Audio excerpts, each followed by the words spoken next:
In our first story, Behind Mansion Walls, from Russia, with love. She was absolutely beautiful. High-tech money meets international intrigue. Nina might be stealing his secrets. And later, brave children. 2 little boys covered in blood. Wonder who killed Mom. Only thing he was interested in was money. Nothing else. I'm Christopher Mason. Living large in the lap of luxury, life can seem like a delectable dream. But so often the rich just want more. Temptation waits behind mansion walls with a wicked menage a trois. Sex, money, and murder.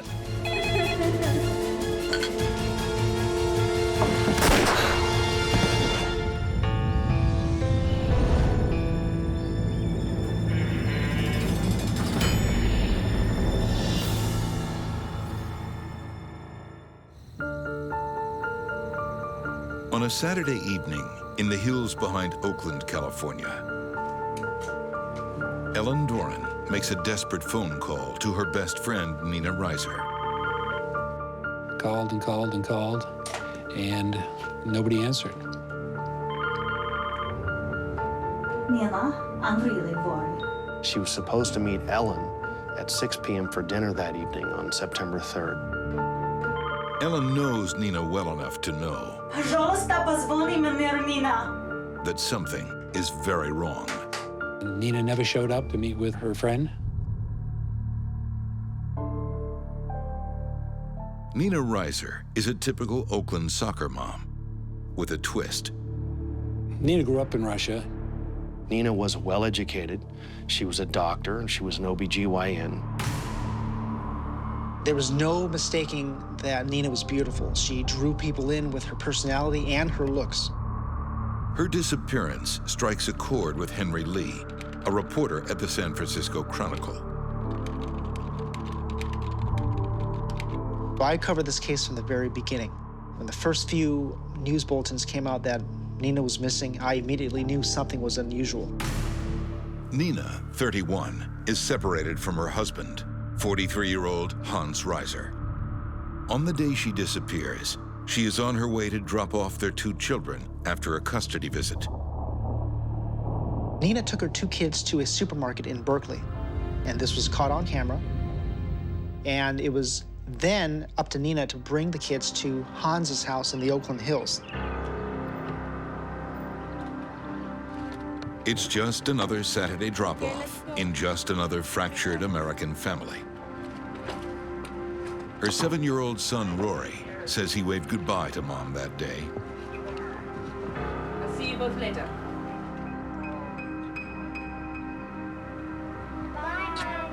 Love you. Rory gave certain accounts that Nina was last seen leaving up the stairs and left the house. Rory would never see his mother again. Nina completely vanished from the face of the earth. Born in St. Petersburg, Russia, Nina Reiser never expected to end up in the suburbs of Oakland. She married into the great gold rush of the 21st century, computer technology. It made Bill Gates $59 billion and Facebook's Mark Zuckerberg $17 billion. Nina Reiser's husband, Hans, was eager to join the ranks of these legendary sultans of software. Hans was extremely intelligent. He went to UC Berkeley as a teenager and decided to make computing his career. He started his own business, and he developed a file system that he named after himself called Reiser FS. It was quite clear that he was a very bright man, but also very eccentric and, you know, a computer nerd, a geek. He was on his way to really making a lot of money. In 1999, business is booming for Hans, but he's having trouble with another part of his life. He knows a lot about computers, but socially he was pretty awkward. He did not know how to talk to people. So where is a nerdy computer genius to find the love of a beautiful woman? The same place he sources much of his workforce, Russia.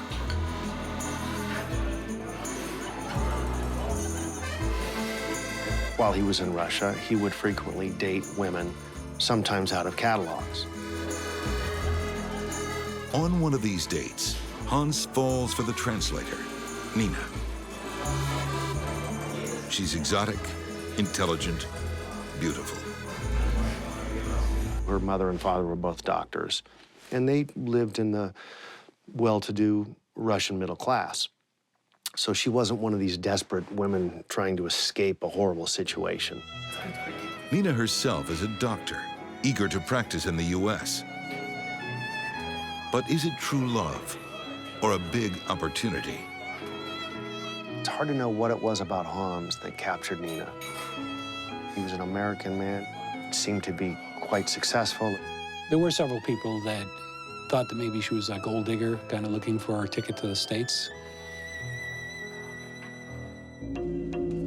Hans Reiser's father has a different fear.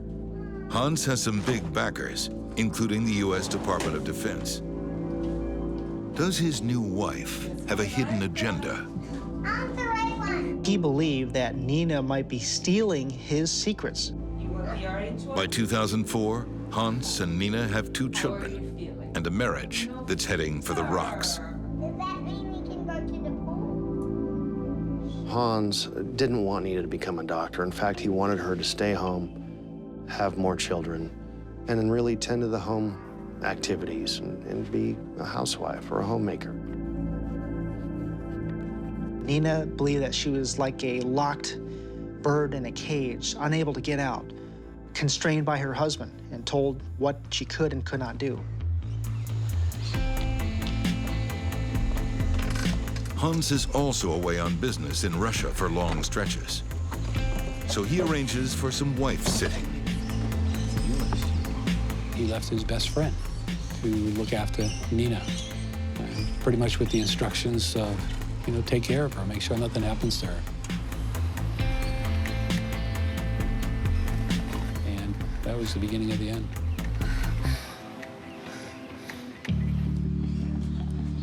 Hans returns from Russia to a man's worst fear. He was my best friend. You were never here. What did you think would happen? His wife and best friend sharing a bed. A bitter feud follows, and Nina files for divorce. It won't be an amicable split. You ungrateful bitch. You've never done anything for anyone but yourself. Hans would fight Nina every step of the way during the divorce when they were arguing about what was best for the children. I've been nothing but a loving father to his kid. You don't know about love. And for Hans, his main gripe is the raising of his son, Rory. Nina didn't want Rory playing violent video games, and Hans encouraged it. He believed Rory was just like him, perfect, that Rory needed to have the best doctors, the best teachers, the best kinds of experts available. So on September 3rd, 2006, when Nina Reiser disappears, it isn't long before police return to her estranged husband's doorstep.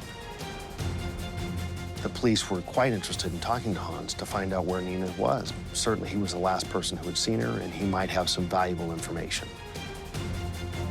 When told the mother of his children is missing, his first reaction is, talk to my lawyer. He wouldn't answer any questions that the police had, and so it was obvious that Hans was unwilling to cooperate from the get-go. Has he got something to hide, or has he fallen into a trap? Nina was alive and well. This was part of a grand conspiracy to get him framed and convicted for murder and allow her to have custody of the children full-time in Russia.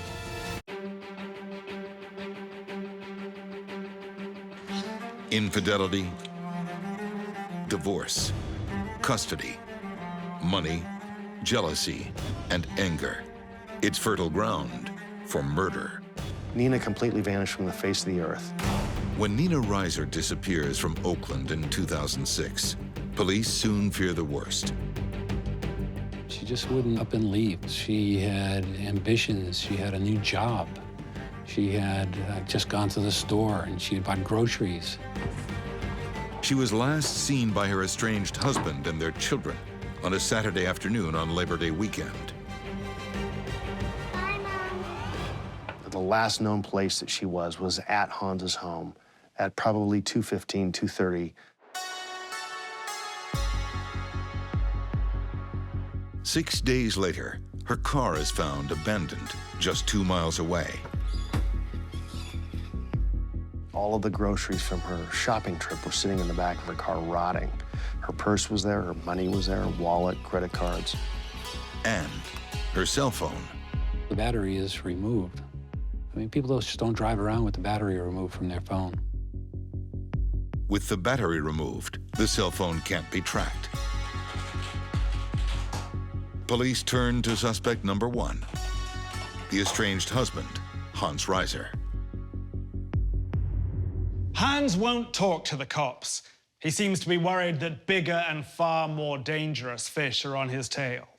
When you mix connections to Russia and defense contracts, you get a plot right out of a Cold War spy thriller.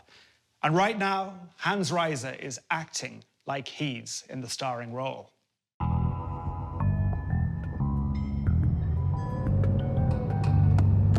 He was engaging in counter surveillance, driving 10 miles an hour on the freeway, making unnecessary U-turns. He turned his cell phone off and was walking around without his cell phone on for days on end. I ended up chasing Hans Reiser down the street in Oakland. I was trying to get comment from him, and instead of saying no comment or politely saying no thanks, he took off at full tilt, running at full speed away from me. So, I mean, there's just a lot of behavior that just didn't fit. Didn't fit at all. But the Oakland police have little else to go on. Doing an investigation when there's no body, it's really hard. One thing they're wondering about is, where is Reiser's car? He's been driving his mom's car since the day Nina disappeared. And 2 weeks into the investigation, in a back street of Oakland, his car is found. It was missing the right front passenger seat. The carpets were completely soaked with water, as if someone had hosed the inside of the car out. I mean, it was really, really suspicious. Hans had an outlandish excuse for everything. He said, you know, I decided that the car smelled of old milk stains from the kids, so I decided to wash it to get it all clean, and also remove the seat because I was sleeping in it, and I have a bad back, and I want to make it comfortable. But Hans finds it harder to explain this. There were 2 books found inside. There was a book on homicide and murder. There wasn't a book on where do I find my wife or how to find a missing person. Cops decide to take a closer look at his house. Investigators say blood found in Hans Reiser's house could belong to Nina Reiser. They found 2 books about murder in his car. They found a blood stain about 3 or 4 feet from the front door that DNA results showed that was a mixture of Hans and Nina's DNA. Even when there was no smoking gun, that all the pieces pointed squarely at him and only him. Oakland DA Paul Hora thinks he's got enough to go to trial. Even though there's no body, no weapon, no eyewitnesses. I was convinced that Hans was the killer. The challenge is whether or not I'm going to be able to convince somebody else. After Hans Reiser's arrest, his children are sent to live with their grandmother, back in Russia. And at trial, he says that this is all part of Nina Reiser's master plan. He suggested on the stand that Nina was alive and well and possibly framing him to make it look like he killed her. He says that Nina is back in St. Petersburg, celebrating with a U.S. passport and the kids to herself. A perfect crime. When I started the trial, Nina was gone and her kids were gone. And I was left with this possibility, well, maybe she's over there in Russia with her kids and her family and all's well. But the DA presents damning evidence from a phone tap. Hans placed a phone call to his mother about 2 weeks following Nina's disappearance, where he just unloads on her and he tries to convince his mother how horrible she is. She didn't just abuse me. She looked for every possible way she could screw me. And I said to the jury, he's just telling us why he killed Nina. That's what he was really doing on that phone call. He was trying to convince his mother why it was okay for him to kill Nina. Then, a surprise witness returns from Russia, Hans's young son, Rory. And what he shows the court shocks everyone. A drawing he did not long after his mother disappeared. His dad dragging a large bag down to the basement. Is this how he last saw his mother? Hans Reiser has his back against the wall. Hans demanded to take the stand against the advice of his attorneys. He spent 11 days testifying, and what came out of his mouth was pure arrogance, pure ego. He underestimated the power of the jurors to see the truth. And he also underestimated the strength of the evidence against him. And in the end, he helped the jury convict him. We, the jury, in the above entitled cause, find the defendant, Hans Reiser, guilty of a murder. And on April 28, 2008, Hans Reiser is found guilty of first-degree murder. In California, the sentence is 25 years to life.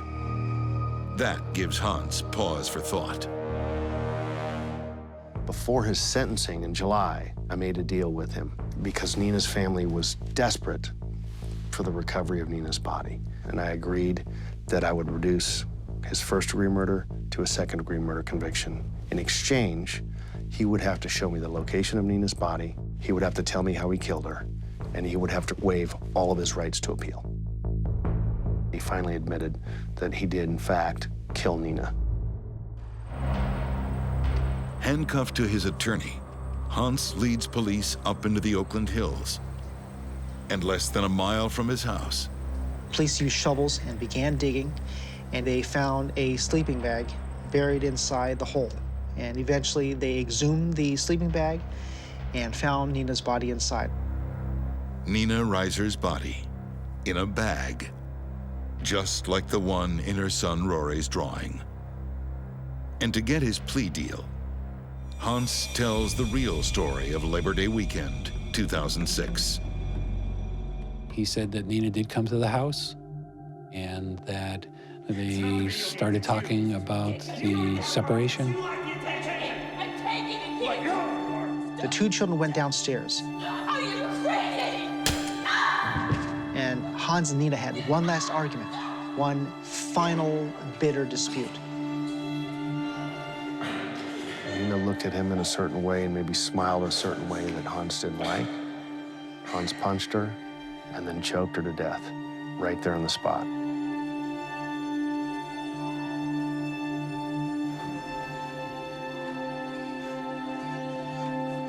It was a very cold-blooded, callous attack, and all the more shocking because this happened while their children were downstairs.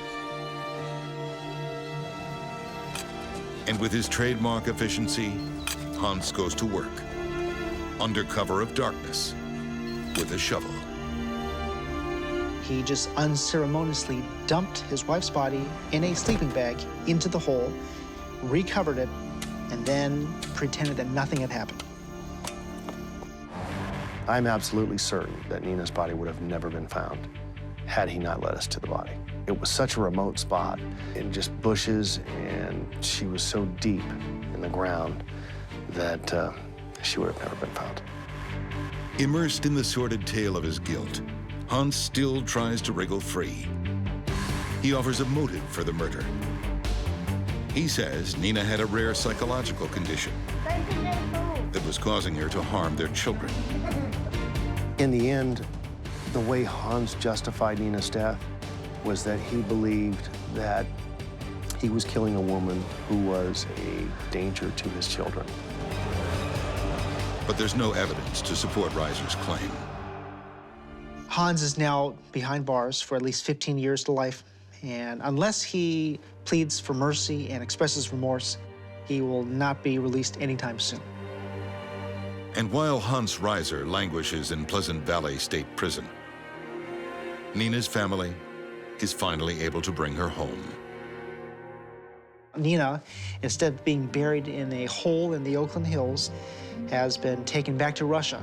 Her remains are now in Russia, and that's where her kids are now. Hans killed his wife, a loving mother, a committed daughter, a doctor, and just a lovely lady. The greatest tragedy of this case is the two young children, who are now effectively orphaned. They'll never see either parent again.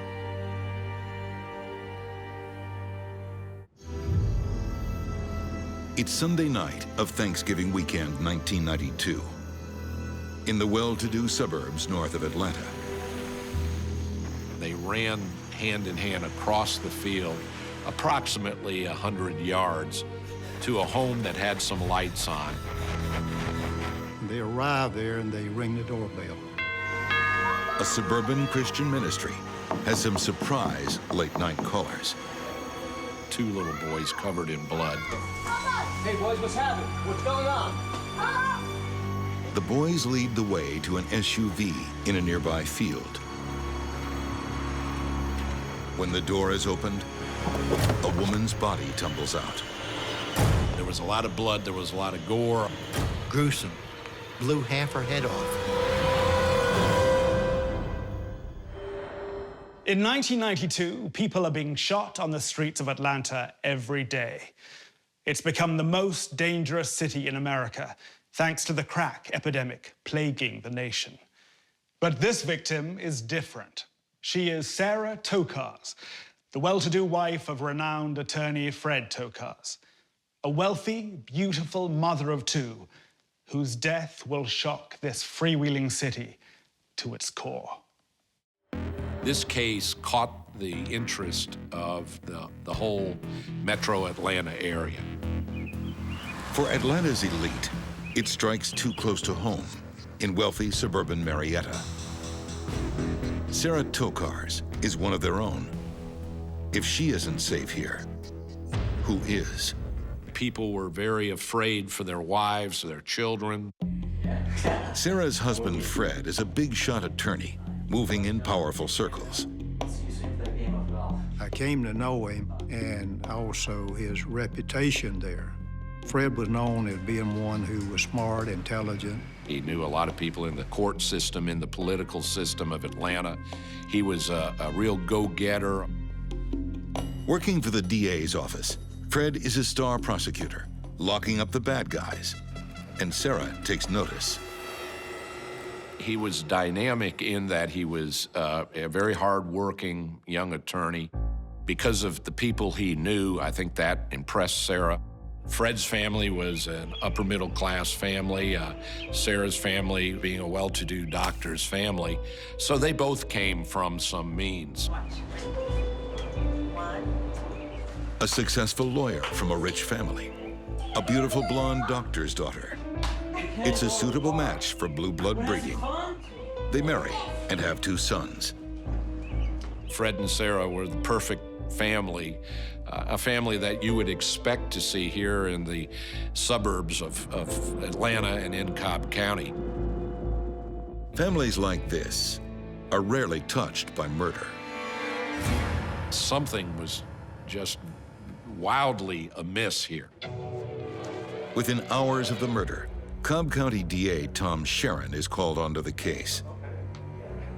My first thought was, this just was not the type of neighborhood where you're going to see number one, a homicide, number two, a shooting in a vehicle in front of two little children. At the scene of the killing, police find little physical evidence. What they do have are eyewitnesses, aged 4 and 6. We were able to get information from Ricky, who showed tremendous poise for what he had just witnessed. I mean, he was able to give very detailed information while he was sitting in the ambulance, literally with his mother's blood and brains on him. 6-year-old Ricky Tokars tells police the horrifying story of the night his life changed forever. His mom had just arrived home from a family Thanksgiving vacation in Florida. Get back in the car! Sarah and Ricky were confronted by what Ricky described as a black man with a ski cap on, dark clothes, and what he called a pirate's gun. His story gives police their first lead. Once Ricky told us about a man coming from inside the house, the investigation shifted to the house. Was this a home invasion? Was there a burglary? But the alarm was deactivated, and the back door was unlocked. The intruders had just walked into the house. When the detectives did a detailed search of the home, they didn't find anything missing. Once we had the report from the officers who had done the search of the house, we started eliminating what would normally be crime scene scenarios. Number one, it couldn't have been a random home burglary where a burglar would place themselves in a position of actually getting in the car with the victim and having that victim drive them out, risking identification and discovery. Number two, obviously, whoever was in that house either wasn't in there long enough to steal anything, or more likely, wasn't interested in taking anything. The death of Sarah Tokars is looking less like a burglary gone wrong and more like a targeted execution. Somebody wanted Sarah Tokars dead. The big question was, who would want a housewife with two little boys murdered? While Sarah Tokars is taking her last breath, her husband Fred is off on business in Alabama.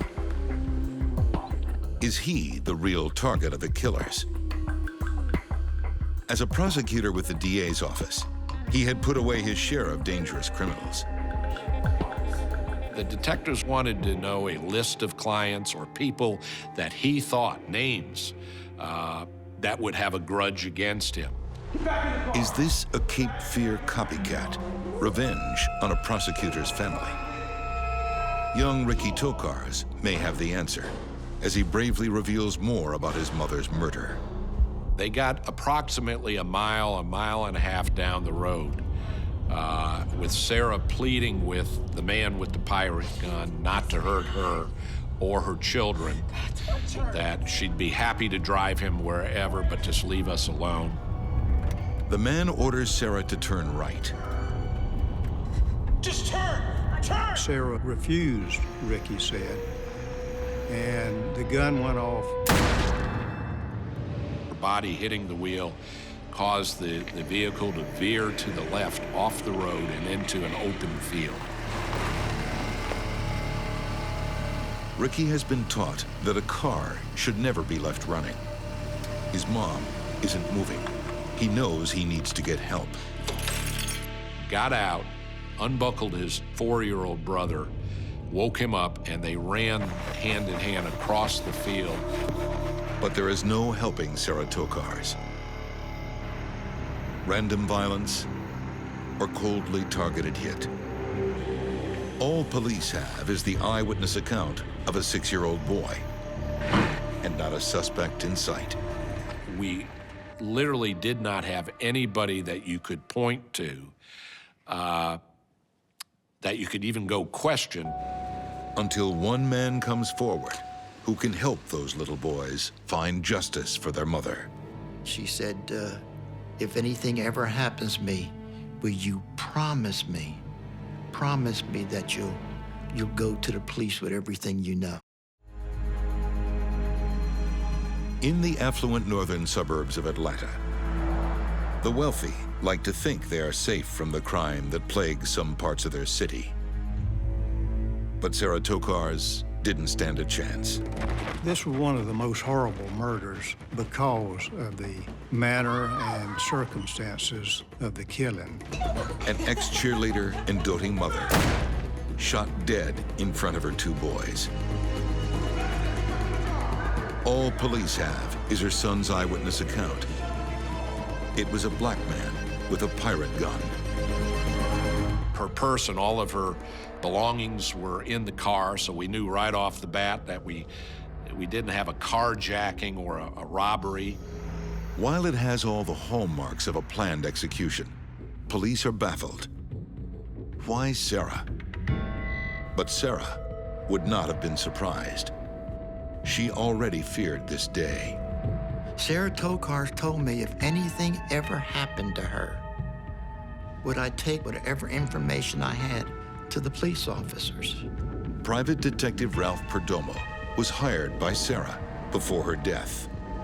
Sarah came in and sat down and told us that, she felt like her husband was running around on her and that he might be involved in other activities. We took the case and started it from there. This is no easy case. Sarah Tokars is in fear of her husband. And if they end up in divorce court, he will hold all the cards. Sarah figured with his relationship with all the police officers, his relationship with all the attorneys, that he could take the kids away. And that scared her. And she was just looking for some way to save her children. She did not want to lose her children. And Fred just threatened her and scared her to death. Scared her to death. She warns Ralph Perdomo to watch his step. She said that he had police protection everywhere as he went. Police looked after him, and that we would have a very hard time obtaining any kind of evidence on him. But I told her we would try, and we'd see what would happen. When Sarah fell in love with Fred, he was an idealistic young prosecutor. But times have changed. We need to talk. Fred has a new passion that he holds above justice. I can't say right now. Fred needed money. He liked to have a good life. He wanted to spend. One of his partners told me that Fred worshipped money. That's the only thing he was interested in, was money. Nothing else. So we'll see a return in half the time then. He felt like he wasn't making enough money as a prosecutor. Let's see if you collect the money. So Fred switches sides and turns defense lawyer with clients from the rough end of town. He was in private practice representing drug dealers where the big money is, also with the people in the nightlife, the nightclub industry. Fred becomes a Mr. Fix-It for the underworld, the go-to guy for hoodlums who need a creative attorney on the payroll. And Nerdy Fred gets a cool new nickname, The Man. He loves it. I'm sure the club will be a great success. Well, thanks to you, it will be. Riding in limousines, throwing around a lot of cash, spending a lot of money, having offshore accounts in the Caribbean. He was frequenting a lot of these nightclubs where drug laundering money was going on. He was a frequent customer of strip clubs, all sorts of adult entertainment areas of town. Guys, change of plan. Have a good meeting, all right? Have a good day. This is not the kind of marriage that Sarah Tokars signed up for. After the birth of their second son, Fred started to become more distant from the family. It is my concern. You're supposed to be spending time with the kids. Evenings, he would never be home for dinner. Weekends, he always seemed to have business away from home. You'll get over it. Fred clearly was not interested in maintaining a married life with Sarah and two boys. Sarah suspects her husband of infidelity. Her private detective confirms it. He was associating with people he shouldn't be associating with. And she found out that Fred was running around on her through the private investigator she hired. Hookers and limos. Affairs with strippers. It's a well-to-do wife's worst nightmare. This ultimately led to her wanting a divorce from Fred. But Sarah is paralyzed by fear. She truly believed that Fred had enough contacts that she would lose her children and be penniless. And so she was very reluctant to go forward. Sarah needs some serious leverage to challenge a man of Fred's position. Fred has many secrets. Some of them are locked inside his safe. And Sarah knows the combination. She started finding paperwork that suggested that he was setting up offshore accounts in the Caribbean, in the Caicos Islands. It's direct evidence of money laundering on a grand scale. I said, make 2 copies of them. Give one to your attorney, give one to a good friend, and put them back before Fred gets home. Now, Sarah has the power to scare Fred into a divorce, one that will give her custody of the children. She confronts her husband. We're getting a divorce. And that's really where she was in November of 1992 when the murder took place. And she had told Fred that she was after divorce, and she had information on him. You just be careful now, Sarah. The private detective's revelations make Fred look like a prime suspect in his wife's murder. But Fred was in another state on the night of the shooting. Police need to find the trigger man. And one lady in Atlanta holds the answers. What's your emergency? I want to report a shooting. Tuesday Rower came forward with how she helped him wash blood off of his sneakers. In the wealthy suburbs of Atlanta, Georgia, the rich are consumed by the murder of one of their own. Attractive mother of 2, Sarah Tokars. Cameras were camped outside the police department, and there were daily news conferences. A $25,000 reward is offered for information leading to Sarah's killer. And in the poor end of town, Tuesday Rower knows who that killer is. I want to report a shooting. It's her brother Curtis, a desperate crack addict. We found out where he was living with the help of the Atlanta Police Department. We went to that location in Atlanta and arrested him. It turns out Curtis has been bragging around the neighborhood about his diabolical handiwork. When police come knocking on his door, he hides under the bed. Desperate and strung out, he knows why they're here, and he's terrified. A black man who murders a rich white woman in Georgia is in deep trouble. Curtis Rower, the trigger man, immediately confesses on tape. Yes, I was the one that kidnapped him. I'm the one that was holding the gun. But he says the gun went off by accident, bumped by her driving. Well, the obvious next question was, if you weren't concerned with killing her, why were you out there? And that's when we started to get the information that Curtis was hired to shoot this lady, that he, in fact, was going to receive $5,000. To think that $5,000 could buy a trigger man to murder a woman in the presence of the 2 boys is unthinkable. But the truth of the matter is that he would have done it for $500 to get money for dope. Curtis is no hitman.